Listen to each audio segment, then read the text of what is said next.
Assalamualaikum warahmatullahi wabarakatuh. Alhamdulillahi rabbil alamin wa bihi nasta'inuhu wa lamrid dunya waddin. Asyhadu an la ilaha illallah wahdahu la syarika lah wa asyhadu anna Muhammadan abduhu wa rasuluhu. Allahumma salli wa sallim wa barik ala Muhammad wa ala alihi wa ala ashabihi ajma'in. أما بعد قال الله تعالى في كتابه الكريم أعوذ بالله من الشيطان الرجيم يا أيها الناس اتقوا ربكم الذي خلقكم من نفس واحدة وخلق منها زوجها وبث منهما رجالا كثيرا ونساء واتقوا الله الذي تساءلون به والأرحام إن الله كان عليكم رقيبا.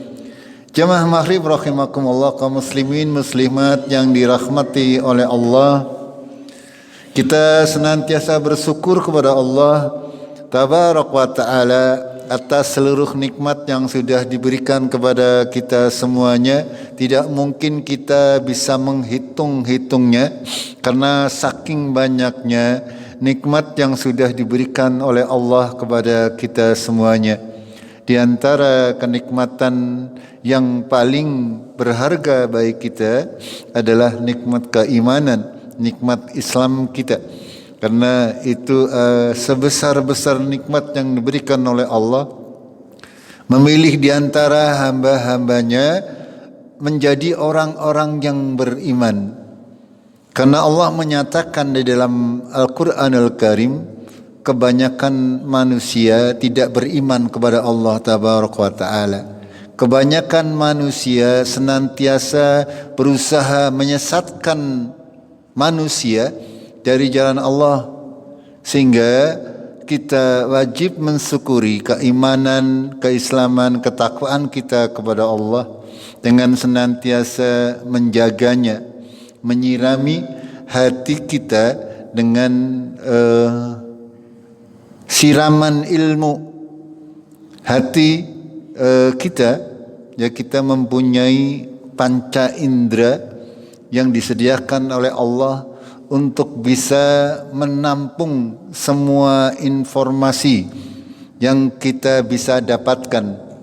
Kita punya 5 macam panca indera: penglihatan, pendengaran, apalagi penciuman, terus indera lidah merasakan, lalu indera dari kulit itu bisa merasakan. Itu semuanya adalah media atau segala sesuatu yang masuk ke dalam diri kita. Dari penciuman kita mendapatkan informasi ini bau apa. Ini bau, kalau seperti ini itu bau apa, ya? Itu dari indera penciuman. Dari indera lisan kita atau lidah kita, kita bisa merasakan, ya, rasanya manis itu seperti apa, rasanya pahit seperti apa. Ya, begitu juga dari indera pendengaran dan juga dari kulit kita. Itu yang kita kenal dengan istilah panca indera.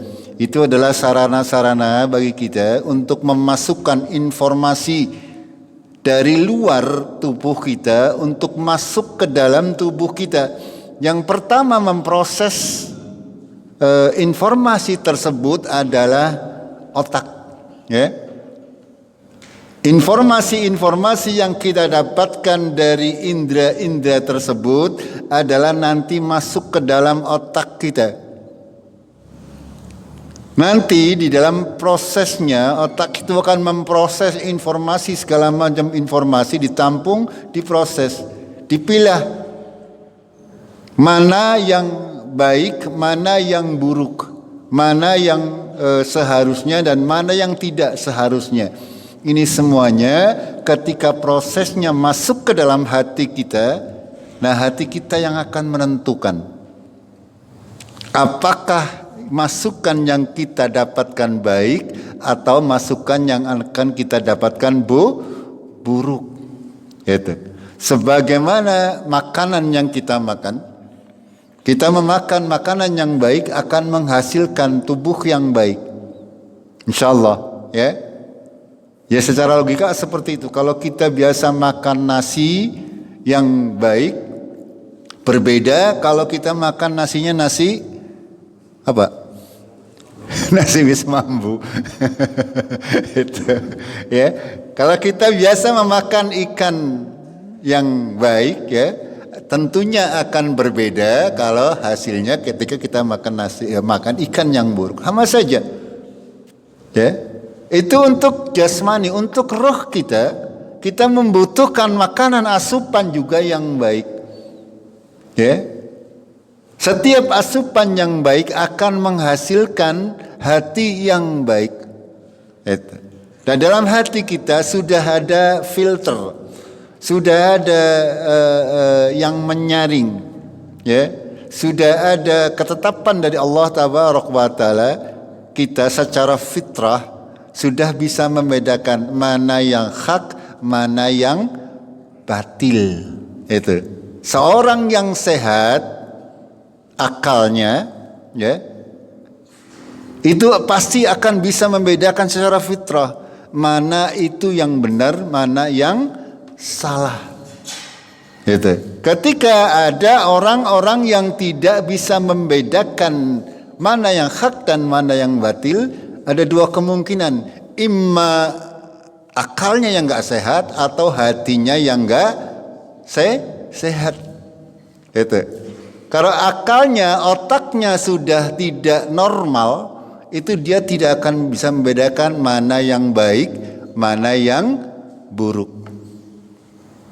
Gitu.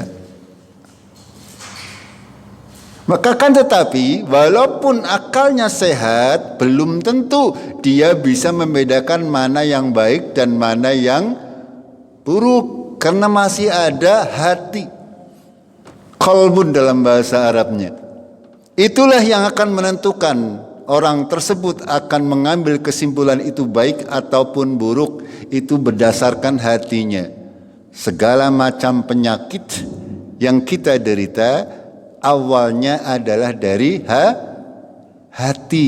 Makanya kalau hati yang sehat, hati yang tidak pernah merasa dengki, tidak pernah merasa iri, ya bukan tidak pernah sama sekali, akan tetapi rasa-rasa tersebut wajar-wajar saja. Itu. Tidak punya amarah yang berlebihan, tidak mengutamakan hawa nafsu yang berlebihan, itu hati-hati yang selamat. Akan menghasilkan output atau keluaran pemikiran otak yang akan sehat, akan benar, senantiasa bisa membedakan mana yang baik dan mana yang buruk. Makanya kita penting untuk senantiasa mengisi hati kita, otak kita dengan siraman-siraman makanan yang bergizi dalam bahasa jasmani, ya, atau dengan ilmu-ilmu syar'i yang bermanfaat, ya. Sebenarnya segala macam ilmu pada hakikatnya apa? Pada hakikatnya nanti akan membuat kita tunduk kepada Allah Taala kalau didasari dengan pemahaman yang benar. Segala macam yang terjadi di bumi ini, di alam semesta ini, senantiasa akan merujuk kepada satu kesimpulan bahwasanya la ilaha illallah. Itu. Makanya Allah memerintahkan kepada kita, i'lamu annahu la ilaha illallah. Ketahuilah bahwasanya tidak ada Tuhan selain Allah. Ini nanti ketika kita mendapatkan ilmu-ilmu dunia, ya, nanti kalau orang yang beriman kepada Allah nanti akan mengerucut pada satu kesimpulan bahwasanya tidak ada ilah yang berhak untuk disembah kecuali Allah. Ketika kita sudah merujuk ke situ, otomatis kita sudah bisa menyimpulkan bahwasanya yang benar adalah datangnya dari Allah. Ya, bagaimana kita mengetahuinya? Dari kitab sucinya, dari Al-Quranul Karim. Itu standar kebenaran. Ya, Apakah cukup dengan Al-Quran saja? Tidak otomatis. Karena Al-Quran itu diturunkan secara global, secara mujmal, umum. Tidak detil. Bagaimana kita caranya untuk bisa sholat subuh, sholat zuhur, asar, maghrib, dan isya. Bagaimana kita melaksanakan ketika sehabis sholat. Itu semuanya kita tidak bisa mendapatinya di dalam Al-Quran. Makanya itu Allah menurunkan para nabi dan rasul. Ya, sekaligus wa anzala ma'ahumul kitab. Ya, basyiran wa nadiran, menurunkan bersama para rasul ini kitab-kitab sebagai basyiran wa nadiran, ya, sebagai pembawa kabar gembira dan pembawa peringatan. Itu. Ini kita mengingatkan kembali mukadimah kita sedang mempelajari tentang sirah para nabi, kisah sahih para nabi dan rasul yang terdapat dalam Al-Quran. Tujuannya untuk apa? Kata orang-orang zaman dulu, saya pernah diberitahu bahwasanya ada kalimat sejarah atau pengalaman atau peribahasa pengalaman adalah guru yang paling baik. Ya, masa lalu adalah pengalaman orang-orang terdahulu, itu menjadi pelajaran kita pada hari ini. Sehingga sangat bodoh ketika yang masa lalu yang buruk yang terjadi pada orang lain kok kita mengikutinya. Itu bodoh namanya, tidak mengambil pelajaran. Ada orang zaman dahulu sebab utang, ya misalnya, lalu dia menjadi bangkrut usahanya. Kok masih banyak orang yang niru misalnya, itu kan bodoh. Ya.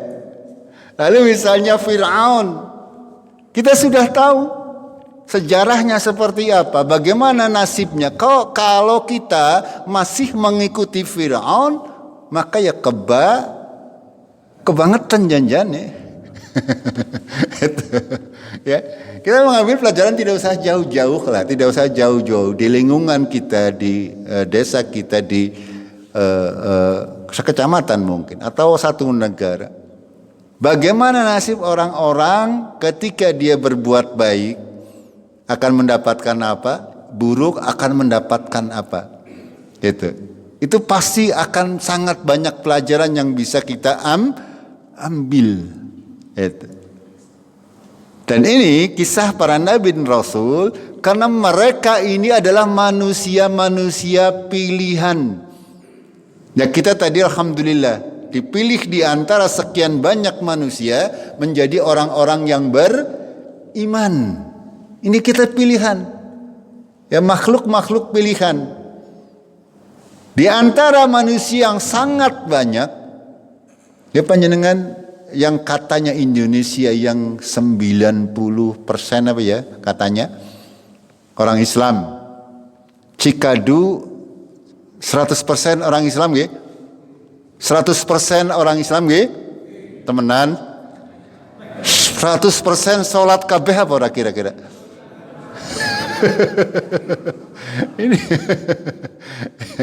ini permasalahannya kan itu, ya. 100% Islam ya dikado. Karena menurut sensus tidak ada yang beragama selain Islam. Akan tetapi pada kenyataannya kita membuat masjid 16 kali 16. Kalau penuh janjiannya wong serwe cukup. Nggih, kalau Jumatan. Nggih napa?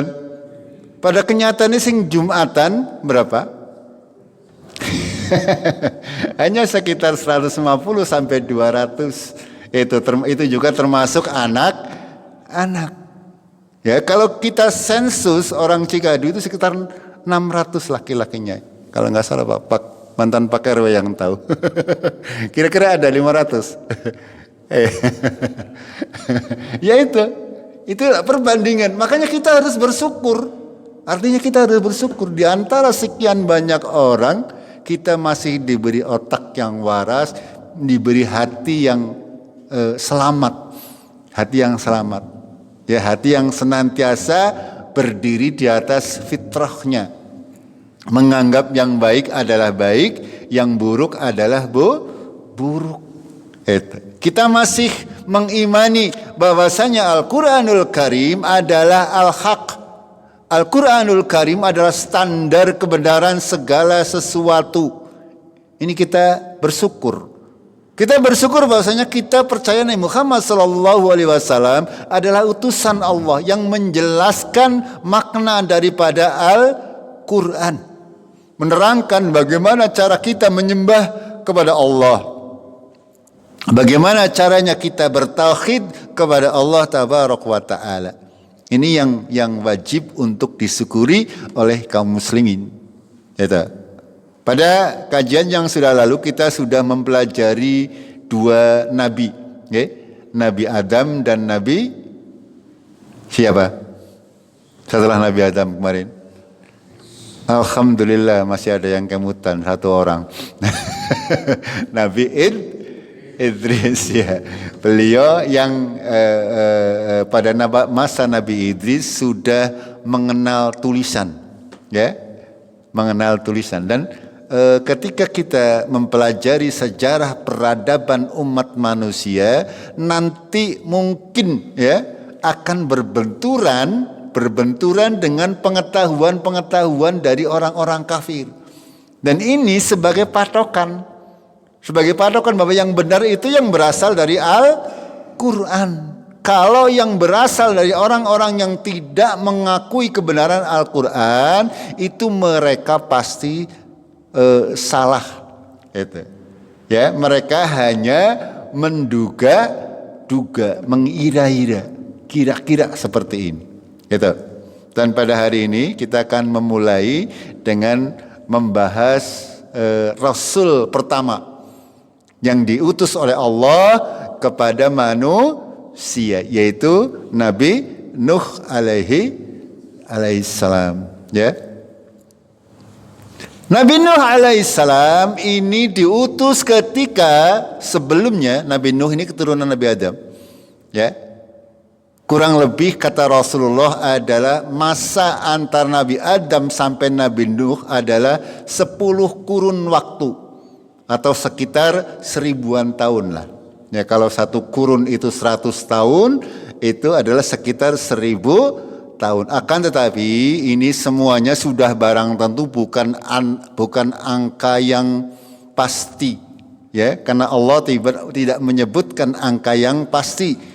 Ini berdasarkan hadis Rasulullah SAW bahwa jarak antara Nabi Adam dan Nabi Nuh adalah sudah sekitar 1000 tahun. Itu sekitar 1000 tahun, ya. Berarti kira-kira kalau 100 tahun ada 4 keturunan, biasanya manusia itu ngitungnya gampangnya seperti itu. biasanya kan sekitar usia 25 tahun, ya, itu standar orang memasuki usia pernikahan, ya, kurang lebihnya seperti itu. Sehingga kalau kita secara mudah 100 tahun itu berarti sudah melahirkan 4 generasi. Berarti kalau dari zaman Nabi Adam sampai Nabi Nuh itu kira-kira sudah sampai 40 generasi. Ya, kalau dari Nabi Muhammad sampai kita kira-kira berapa generasi? Ya, kita sudah tahun 1400 berapa? 48, ya, tinggal 14 dikali 4 lah. Kira-kira seperti itu. Berarti berapa? Kira-kira 56 sampai 60 generasi. Itu. Makanya kalau ada orang yang mengaku keturunannya Nabi Muhammad SAW, itu berarti sudah keturunan ke-60. Itu kira-kira seperti itu. Perhitungan mudahnya seperti itu. Itu. Dan ini semuanya jamaah rahimakumullah, Allah senantiasa akan menjaga keturunan orang-orang yang salih. Makanya kita harus berusaha menjadi orang salih agar keturunan-keturunan kita nantinya akan dijaga oleh Allah Tabaraka wa Ta'ala. Kenapa demikian? Karena memang itu adalah investasi, ya, investasi kita. Kita akan mati pasti, ya. Kita akan meninggal dunia pasti. Segala amalan kita akan terputus kecuali yang sudah kita kenal. Amal jariah, apalagi sedekahun jariah, terus ilmu yang bermanfaat, yang terusnya berikutnya anak salih yang mau mendoakan. Ini investasi. Makanya Allah menjaga, senantiasa menjaga di antara keturunan-keturunannya nanti, walaupun ya tidak semua keturunan orang solih pasti jadi solih, tidak semuanya. Gini bang, iya, keturunan Nabi Nuh kita tahu ada satu orang anaknya yang tidak mau mengikuti Nabi Nuh. Itu nabi. Apalagi keturunan panjenengan. Keturunan saya tidak dijamin. Makanya ukuran kebaikan bukan berdasarkan nasabnya, akan tapi berdasarkan bagaimana perilakunya dalam kehidupan sehari-hari. Ya. Dan kisah Nabi Nuh ini sangat banyak tersebar di dalam Al-Quran. Contohnya itu adalah dari surat Al-A'raf ayat 59 sampai 61. Ini sangat banyak ayatnya dalam Al-Quran. Nanti akan dipisah-pisah oleh Allah. Semuanya berdasarkan hikmahnya Allah. Kenapa tidak dijadikan satu rujukan kisah yang panjang? Itu adalah semuanya ada hikmahnya dari Allah Ta'ala. Ya? Tapi Allah memisah-misah dalam ayat surat ini sekian ayat, surat ini sekian ayat, dan seterusnya. Ini adalah metode yang diceritakan oleh Allah dalam Al-Quran. Kemarin juga ketika kita membahas membahas Nabi Adam, ya kita mendapati beberapa ayat dalam Al-Quran dijelaskan oleh Allah Ta'ala, yang satu melengkapi sebagian yang lain. Dan pasti di dalam kehidupan mereka terdapat pelajaran yang bisa kita ambil. Jangankan kehidupan para nabi dan rasul, kehidupan pendahulu-pendahulu kita yang baik, itu adalah pelajaran yang harus bisa kita ambil. Ya kita di Cikole ya, khususnya dari zaman dahulu, alhamdulillah ada orang-orang yang berjuang menyebarkan agama sampai hari ini. Ya mudah-mudahan sampai akhir zaman. Tapi ini tidak hanya sekedar diucapkan. Ya tidak hanya sekedar diucapkan, harus diperjuangkan. Itu kita mulai dari ayat yang pertama, dari surat yang pertama, surat Al-A'raf ayat 59 sampai 61. Allah berfirman, a'udzubillahi minasyaitonirrajim.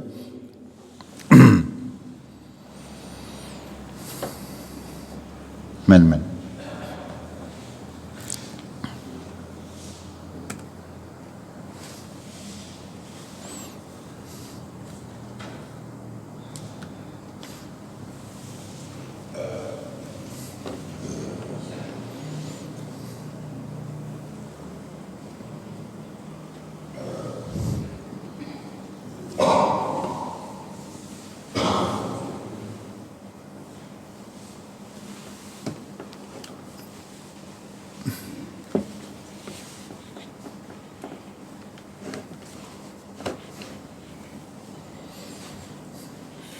Orang gelap muncul, tidak apa-apa ya, saya bacakan saja.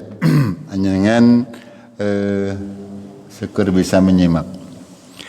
Dalam Al-Quran surat Al-A'raf ayat 59 Allah berfirman, a'udzubillahi minasyaitonirrajim, laqad arsalna nuhan ila qaumihi faqala ya qaumi i'budullaha ma lakum min ilahin ghairuh inni akhafu 'alaikum 'adzaba yaumin 'adzim.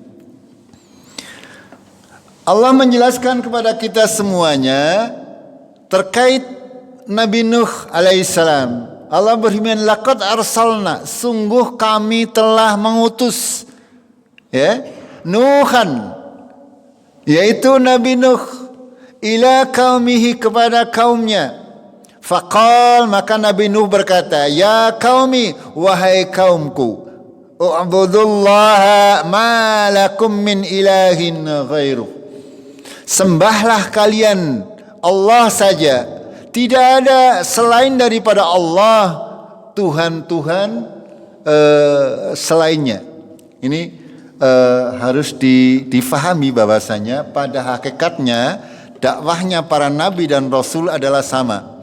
Mereka senantiasa menyuruh kepada kaumnya atau manusia secara umum agar mereka hanya menyembah kepada Allah saja tanpa mensyirikannya, tanpa mempersekutukannya. Ini yang harus kita pahami, ya. Bahwasanya dakwah para nabi dan rasul pada hakikatnya inti permasalahannya adalah mengajak manusia untuk menyembah kepada Allah saja, tidak melakukan kesyirikan.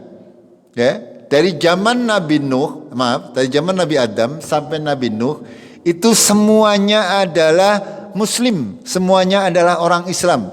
Belum ada orang-orang yang membuat agama atau menyekutukan Allah dengan selain Allah atau menyembah zat selain Allah. Ini sehingga ketika itu belum ada penyimpangan di dalam masalah akidah. Sehingga dimulai dari Nabi Nuh ini ada penyimpangan di dalam masalah akidah. Orang sudah tidak menyembah Allah semata, akan tetapi mereka menyembah patung. Ini pada di awal pernah kami sampaikan bahwasanya awal mulanya kaumnya Nabi Nuh ini semuanya adalah sebelum Nabi Nuh diutus ini mereka semuanya Muslim yang taat.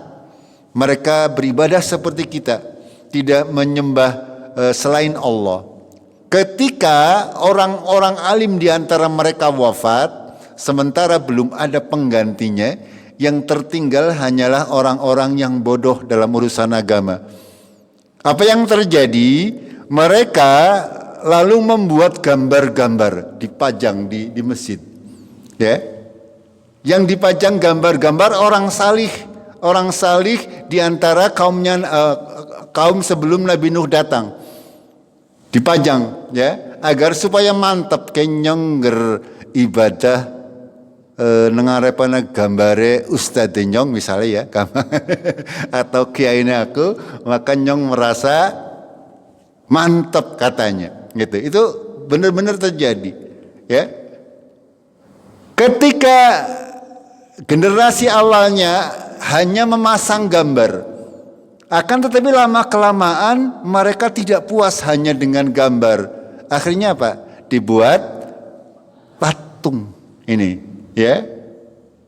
Dahulunya belum disembah, patung hanya dijadikan sarana untuk kon kira mantep beribadah. Ya, ketika sudah berlalu generasi berikutnya, sudah bukan seperti itu lagi. Akhirnya patung tersebut dianggap sebagai Tuhan. Ini, ya. Dalam segala macam hal itu seperti itu. Syaitan itu akan memasukkan ke dalam kita subhat agar supaya kita lama-lama menyimpang, ya, semending. Nah, kadar kurkaya kete koi ki ora apa-apa. Kadang orang Jawa seperti itu. Ngene mboten? Ya, kadar dosa ge semending iki, ya.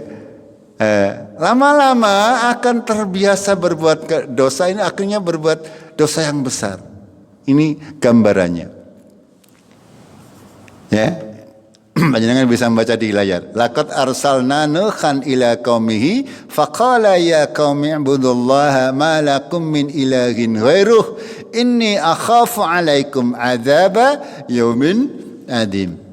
Sesungguhnya aku takut kepada kalian umatku adab pada hari yang besar. Ya, tadi Rasul dan para nabi itu adalah basyiran wa nadhiran. Ya, sebagai pembawa kabar gembira dan sebagai pembawa peringatan. Agama semuanya seperti itu. Membawa kabar gembira dan membawa peringatan kepada manusia. bagi orang-orang yang mau diperingatkan, ya. Karena agama itu tidak akan pernah bisa dipaksakan. Ya, kami menyampaikan segala sesuatu yang kami sampaikan dari Al-Quran maupun Sunnah Sahihah. Ya, diterima nggih monggo, enggak diterima ya tanggung jawabnya sendiri. Itu seperti itu. Para nabi dan rasul tugasnya hanya menyampaikan apa yang diwahyukan oleh Allah kepada mereka untuk disampaikan kepada manusia sebagai peringatan dan kabar gembira. Ya, ini sebagaimana yang dikatakan atau disabdakan oleh Nabi Nuh kepada kaumnya. Inni akhafu alaikum adzaba yaumin azim. Ya, saya takut akan menimpa kepada kalian sebuah adab yang luar biasa pada hari yang sangat besar. Di sini disebutkan yaumin azim, ya. Hari kiamat, hari akhirat yang akan kita hadapi itu dibandingkan hari kita di dunia itu jauh. Ya, sangat-sangat jauh. Makanya disebut yaumin azim. Hari yang sangat besar. Karena kita nanti di akhirat adalah hidup kita selama-lamanya.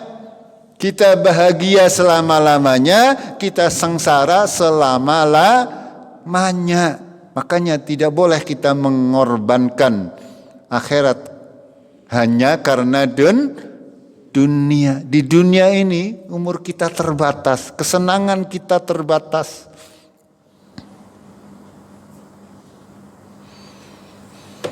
Jemaah rahimakumullah, sebuah sunatullah, ketentuan dari Allah Tabaraka wa Ta'ala, setiap orang yang mendakwahkan kebenaran pasti akan diikuti apa dimusuhi kira-kira. Kenapa ya? Pertanyaannya kenapa? Kalau orang mendakwahkan kebenaran yang hak pasti dimusuhi, kenapa? Itu tadi, karena pada hakikatnya kebanyakan manusia tidak beriman. Ini, walaupun kadang orang Islam dikasih tahu Quran dan Sunnah jengkel. Gini apa nggih? Itu kan aneh nggih. Seorang yang katanya mengaku beragama Islam, ketika diberitahukan Qurannya seperti ini, hadisnya seperti ini, tidak mau terima. Pokoknya orang anu ya anu. Itu kalau bukan dari golongan saya ya emong. Ini. Apalagi orang-orang yang kafir, mereka tidak akan mau menerima. Sebagaimana para pemukanya Nabi Nuh, kaumnya Nabi Nuh. Mereka menjawab, qalal mala'u min qaumihi. Ya, pembesar-pembesar kaumnya Nabi Nuh, mereka berkata, inna lanaraka fi dhalalim mubin. Sesungguhnya aku melihat engkau wahai Nuh adalah berada di dalam kesesatan yang nyata. Gitu. Kaumnya Nabi Nuh, mereka semuanya pada waktu Nabi Nuh diutus, mereka semuanya menyembah berhala, menyembah patung. Ya, sejarahnya seperti yang saya sampaikan tadi. Dan Nabi Nuh tiba-tiba datang, ya, diutus oleh Allah Tabaraka wa Ta'ala, menyatakan kamu tidak boleh menyembah patung, ya, karena itu syirik. Kamu harus menyembah hanya kepada Allah. Nah, orang kalau sudah punya keyakinan, walaupun salah, kalau sudah nyokot di hati, gini betul? Ya, diajari seperti apapun juga akan tidak mau menganggap bahwasanya yang diajarkan itu adalah salah. Begitu juga Nabi Nuh kaumnya ini. Sehingga mereka mengatakan inna lanaraka fi dhalalim mubin. Sesungguhnya aku melihat engkau Nabi Nuh, kamu itu orang tersesat. Padahal dewek yang tersesat. Ini akan berlaku sampai akhir zaman. Pada hari ini sangat banyak. Ketika orang diberitahukan segala sesuatu tentang kebenaran, mereka mengatakan kamu sesat, padahal dia yang tersesat. Ini sunatullah akan senantiasa terjadi, ya, sampai hari kiamat. Lalu apa ya perkataan Nabi Nuh? Nabi Nuh menjawab, "Qal ya qaumi laisa li dalalatun, laisa bi dalalatun, maaf, walakinni rasulun min rabbil alamin." Ya, saya bukan termasuk orang yang tersesat. Saya bukan orang sesat.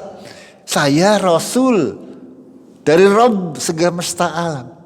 Ya. Ini perkataan para nabi. Semuanya mengatakan demikian. Ya, termasuk nabi kita Muhammad sallallahu alaihi wasallam. Ya, ketika mendakwahi kepada kaum Quraisy pada waktu itu yang juga sama-sama menyembah banyak patung, Rasul mengatakan sesungguhnya aku adalah Rasul dari Allah, Tuhan semesta alam. Sebagaimana Nabi Nuh. Saya bukan orang gila, saya bukan orang sesat.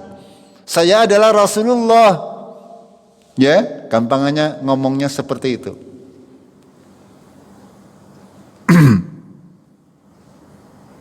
Jamaah rahimakumullah. Lalu berikutnya Nabi Nuh menyatakan,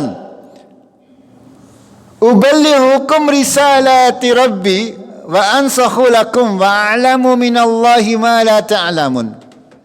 Sesungguhnya aku menyampaikan risalah Tuhanku dan aku menasihati bagi kamu dan aku mengetahui dari Allah apa-apa yang tidak kamu ketahui. Ini sebagai patokan, ya. Bahwasanya tugasnya Nabi dan Rasul adalah sebagai mubalik. Apa itu artinya mubalik? Orang yang menyampaikan, ya, bukan pemberi hidayah, bukan. Orang mengajarkan, mensyiarkan agama itu hanya menyampaikan tugasnya. Perkara dia mau mendapat hidayah atau tidak itu bukan urusan mubaliknya. Ya, ini sekali lagi.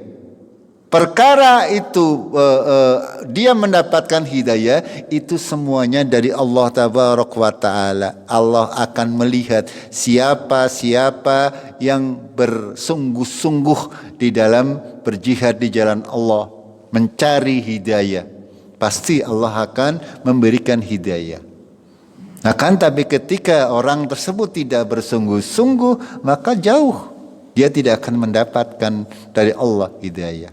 Gitu. Sekali lagi bahwasanya tugas para rasul adalah menyampaikan. Menyampaikan apa? Risalah Tuhan. Ya. Secara umum sama. Dari zaman Nabi Adam sampai hari ini, risalah yang disampaikan oleh Allah dibebankan kepada kita adalah bahwasanya kita harus menyembah Allah Tabaraka wa Ta'ala dengan tidak mensekutukannya dengan sesuatu. Dari zaman Nabi Adam sampai hari ini risalah itu tetap sama. Ya, dari zaman dahulu juga sudah ada sholat, sudah ada puasa, sudah ada berbuat baik kepada orang tua.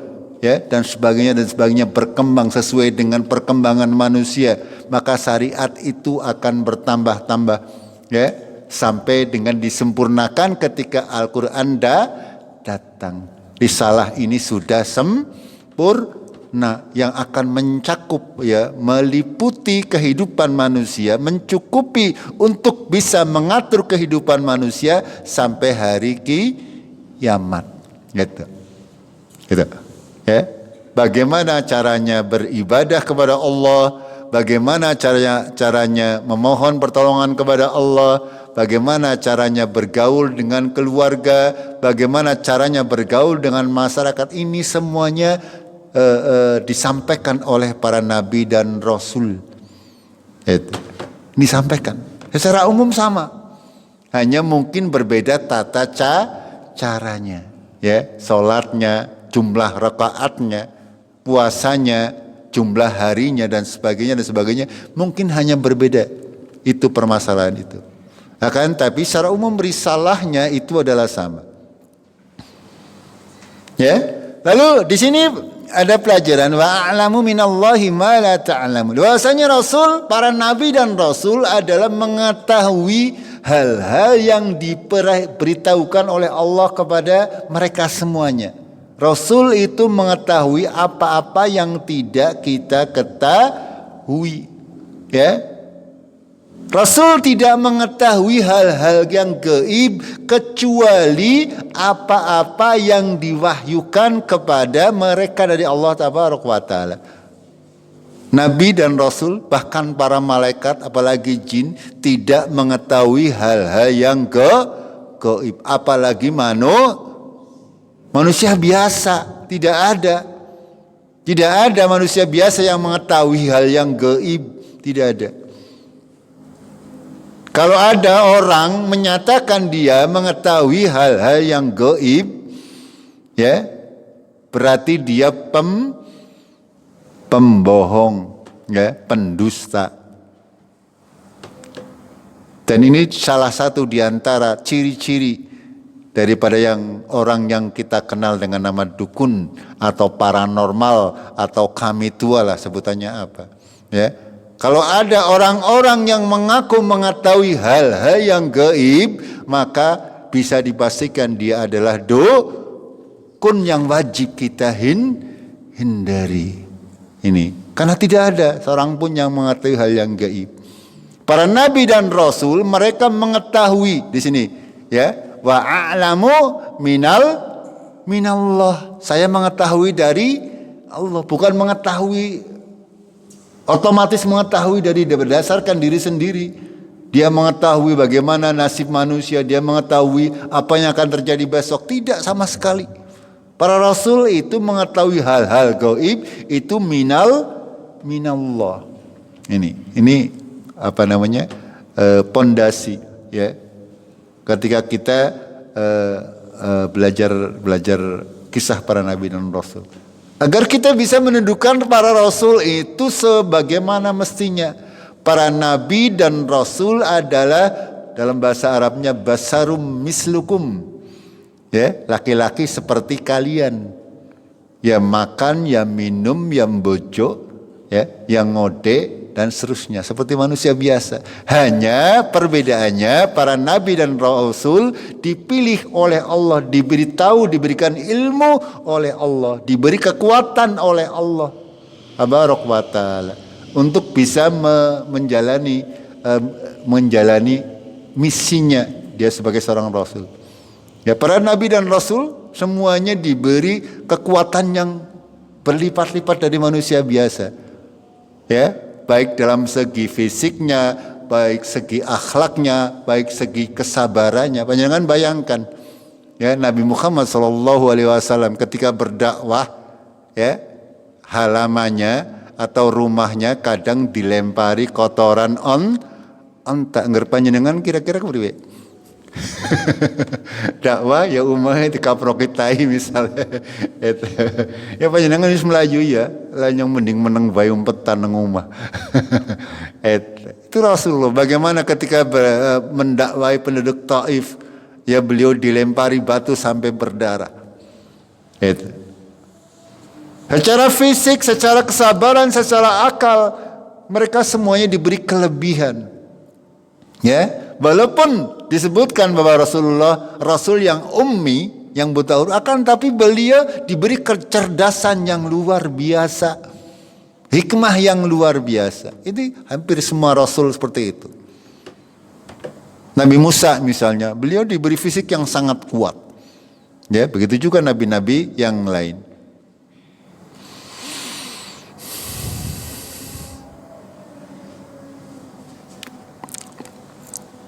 Lalu Nabi Nuh melanjutkan, awang ajibtum an ja'akum dzikrum mir rabbikum ala rajulin minkum liyundzirakum walitattaqu wa la'allakum turhamun. Ya.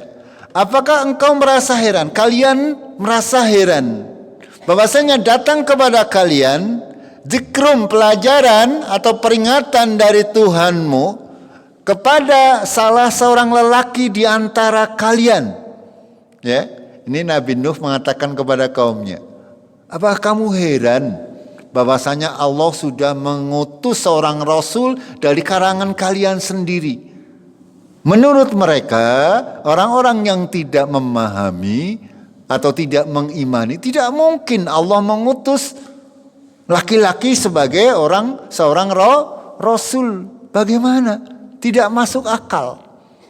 Ya, memang kalau kita berpikir secara manusia yang tidak beriman, ya, kita tidak mungkin bisa beriman kepada Rasulullah Sallallahu Alaihi Wasallam. Ini sekali lagi hanya karena Allah memberikan hidayah kepada kita, sehingga kita mengimani Nabi Muhammad sebagai Rasulullah. Ya, orang-orang kafir ini mereka tidak percaya, makanya Nabi Nuh mengatakan demikian. Apakah kalian heran bahwasanya datang kepada kalian peringatan dari Tuhan kalian kepada salah seorang lelaki di antara kalian? Untuk apa? Untuk memberi kamu peringatan agar supaya kalian bertakwa, agar supaya kalian mendapatkan rahmat. La'allakum turhamun. Ini, ya.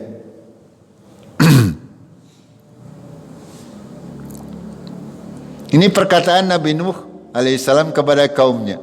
Ya, ketika memulai dakwahnya, Nabi Nuh menyatakan bahwasanya kalian salah dengan gampangan dalam bahasa Jawanya, ya, secara biar mudah, ya. Ketika melihat kaumnya seluruhnya mereka menyembah patung, menyembah berhala, Nabi Nuh datang menyampaikan, kalian tidak boleh menyembah berhala, kalian semestinya hanya menyembah Allah Tabaraka wa Ta'ala yang telah menciptakan kalian. Ya, itu. Lalu di antara dialognya adalah seperti yang disebutkan oleh Allah dalam ayat ini. Lalu berikutnya, fakadzabuhu faanjaynahu walladzina ma'ahu fil fulki wa aghraqna alladzina kadzabu biayatina innahum kanu qauman amin. Ya, qauman amin. Apa yang terjadi? Kaumnya Nabi Nuh mendustakan Nabi Nuh. Artinya tidak banyak di antara kaumnya Nabi Nuh yang beriman kepada Nabi Nuh. Ya, ini juga sunatullah. Ketika orang mengajak kepada kebaikan, sing menerima karo sing menolak, aka sing endi? Itu pasti. Ini sudah terjadi dari zaman dahulu kala. Ya, ini sunatullah. Pasti akan seperti itu. Ya. Lalu apa yang terjadi? Fa'anjainahu, kami selamatkan dia Nabi Nuh, walladzina ma'ahu, bersama orang-orang yang bersama Nabi Nuh. Hanya beberapa gelintir. Ya, dari kaumnya Nabi Nuh. Padahal Nabi Nuh di dalam Al-Quran itu hidupnya sekitar dakwahnya kepada kaumnya itu sekitar 950 tahun dakwahnya. Tapi sing melu mung puluhan puluhan orang. Ini selama 950 tahun. Anggernya dengan wis pirang tahun dakwah ya. Berapa yang ikut? Ini gambaran bagaimana luar biasanya para nabi dan rasul. Orang bosen selama 950 tahun, pagi, sore, malam didakwai secara terang-terangan, secara krisik-krisikan selama 950 tahun. Nanti di ayat yang lain akan diberitahukan oleh Allah bagaimana perjuangan Nabi Nuh alaihi salam. Akan tetapi sekali lagi kebanyakan mereka tidak mau beriman. Ya. Fil fulki, di dalam kapal. Ya, nanti insyaallah kita sampai kepada ayat-ayat yang terkait banjirnya. Wa aghraqna allazina kazzabu biayatina. Kami tenggelamkan orang-orang yang mendustakan ayat-ayat kami. Innahum kanu qauman amin. Sesungguhnya mereka adalah orang-orang yang amin, orang-orang yang buta. Ya, buta, ya. Orang yang buta. Apakah mereka buta matanya? Bukan nggih. Matanya itu melek, tapi yang buta mata hatinya, tidak mau membuka. Ini yang berbahaya. Ketone melek tapi ora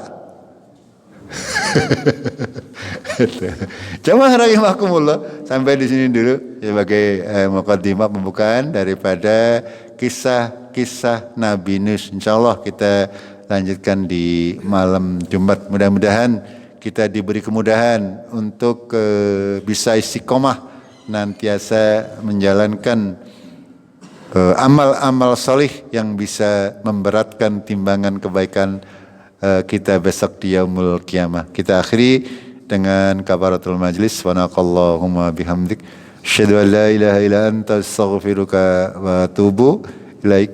Assalamualaikum warahmatullahi wabarakatuh.